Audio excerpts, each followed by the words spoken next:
Guys, তোমরা যারা আগে ভিডিওটা দেখেছো তারা তো জানোই যে আমি বলেছিলাম যে আর কোনোদিনও ভিডিও বানাবো না। তো আবার ভিডিও বানানো শুরু করেছি, কারণ হচ্ছে তোমরা একটা ভিডিওতে এত পরিমাণে ভালোবাসা দিয়েছো, প্রচুর লাইক হয়েছে, প্রচুর ভিউজ হয়েছে। তো তোমরা দেখতে পাবে, যারা চ্যানেলটাকে সাবস্ক্রাইব করেছো তারাও হয়তো দেখেছো।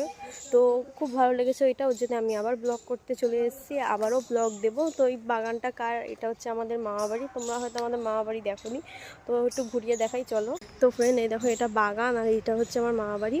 এটা হচ্ছে আমার মামাবাড়ি। আর এই দেখো কত সুন্দর জায়গাটা, মানে জায়গাটা সুন্দর না, মানে গাছপালাগুলি দেখতে ভালো লাগছে। আমি জায়গাটা সুন্দরের কথা বলছি না। এটা হচ্ছে তেজপাতা গাছ।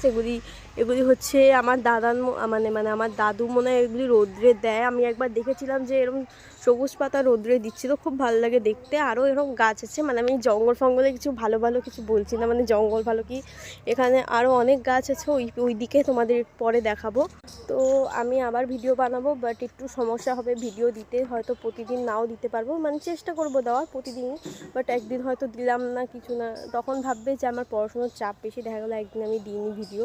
কারণ কী বলতো, এখন 9 উঠে গেছি, মানে এই বছর 9-এ। তো পরের বছর যেহেতু মাধ্যমিক দেবো, এখন 9-এর চাপটা তো জানোই তোমরা কতটা। তো তার জন্য ভিডিওটার দিতে একটু প্রবলেম হবে, কিন্তু তোমরা দেখো, আস্তে আস্তে আমি সব ভিডিও দেবো। তো আজকের মতো টাটা।